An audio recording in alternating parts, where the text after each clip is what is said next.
Columbus is Ohio's largest and fastest growing city. But outside the city limits, the concrete gives way to thick woods, territory said to be home to a towering creature known as the Grassman. This rural area's woodlands and forests are just the kind of places where an undiscovered creature might still exist. The Grassman gets its name from the large dens it allegedly makes out of grass and sticks. The creature has been described as standing between 7 and 10 feet tall and weighing as much as 300 to 1,000 pounds and having this long black hair.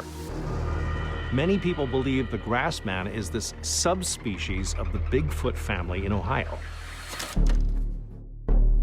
Reports of the Grassman date back as far as the 19th century.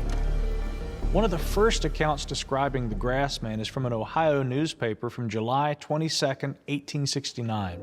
In that report, the creature is described as an aggressive wild man that's gigantic in height and which allegedly had attacked a man and his daughter days before. There have been over 300 reported sightings of the Grassman in Ohio since the 1970s alone. Despite the extensive history and volume of sightings, many still question the Grassman's existence. But in 2017, near the Columbus suburb of Galena, one resident reports an encounter that is uncomfortably close to home. This incident happened in 2017. I've lived in this area my entire life. I bought a house. It backed up to a private 65-acre reserve called Spruce Run. I use the woods for hiking. Wildlife and nature's kind of my church. I had a Doberman named Dozer, which was my best friend. Our routine was I would get home and there he'd be waiting for me and we go do our hike. But this particular day was anything but routine. I got home late from work. I want to say it was 5 or 6 o'clock. Dozer had had surgery about a week prior to that, so he hadn't been able to hike with me, and he was starting to recover. And I got home, and he's there, his tail's wagging. He's staring at me. So I'm like, all right, let's go for a hike. At that time, it was like dusk. We had at least a good hour. So I'm like, we'll do a short little hike and then we'll get back before dark. No big deal. We hike out through my property and it dead ends into Spruce Creek. And I just start my normal routine. Michael says he's only 10 minutes into his hike when suddenly everything changes. I'm hiking with Dozer and we're just having a good time.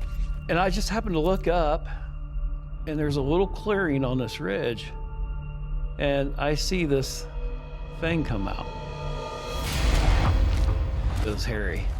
It was so black and it's like doing a belly crawl. It was parallel to the ground, perfectly level. It melted my mind. It's like nothing that I know on the earth moves like this thing. I'm like, it's not a coyote, it's definitely not a bear. I'm going through my mind, all these things, what am I seeing? What am I looking at? So I'm just watching this thing and all of a sudden it turns and just stares right at me. And then in one leap, kind of does like this Superman, and it jumps down from the top of the ridge into this bush. 20, 30 yards in one leap. My body goes into shock. It was, at that point, maybe 20 feet from me. It was right behind this bush. I'm like, just trying to think, what did I just see here? So I start walking towards it. I think I was just bewildered, and I just naturally started walking around just so I could see, maybe get a better look at what I was dealing with. I take maybe 10 steps towards this, and this rock about the size of a grapefruit hits the creek right beside me. That kind of just stopped me in my tracks. because I know there's something behind that bush. And now I know something from somewhere else just threw a rock that landed right beside me. And as I turn around, that's when everything erupted around me. On my left side, I see this large limb come this way, land. And then by the time I register that, here comes another limb on this side. And then it's like something's in the treetops shaking the trees because the leaves are falling, and it's just a whirlwind of commotion.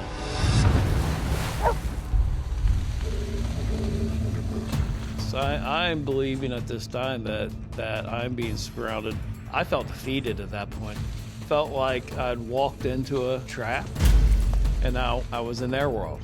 And I felt like I'm not getting out of this. I'm panicked at this point. So I grabbed Dozer, I grabbed him real tight, and we start walking right through the middle of the creek. I just concentrated, I just walked. Reaching the safety of his home, Michael allows himself to believe the ordeal is behind him. I finally got home, and it was like, okay, now I can breathe. This house had a 2-story deck, and right off the bedroom was part of this deck. My mind's still going a million miles an hour, so I just went out on the deck and, kind of take a big, deep breath. But as soon as I went out there, I hear something in my backyard. It knocks over my pool furniture. I literally jump back into my bedroom like a kid, scared. I've got some cameras right there. So I grabbed one and I turned it on. Little light you're seeing is the moon. I'm standing there panning the woods. I'm on the 2nd story of the deck, and it hits right underneath me. I can feel it. Hey! And it sounds like a gunshot. I get back in my bedroom, I shut the door. And I was in my bedroom, and I was kind of leaning on my bed, just staring at that door. I'm thinking to myself, any minute, this thing's gonna come through that door. We're all gonna die.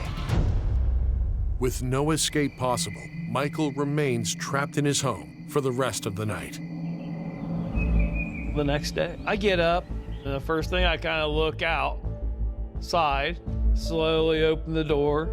My pool furniture was knocked over. My chain link fence, the entire top rail of it is bowed in like a smiley face, and this is thick steel. I looked underneath my deck, and I can see in the mulch bed large impressions, like 15-inch impressions. There was footprints.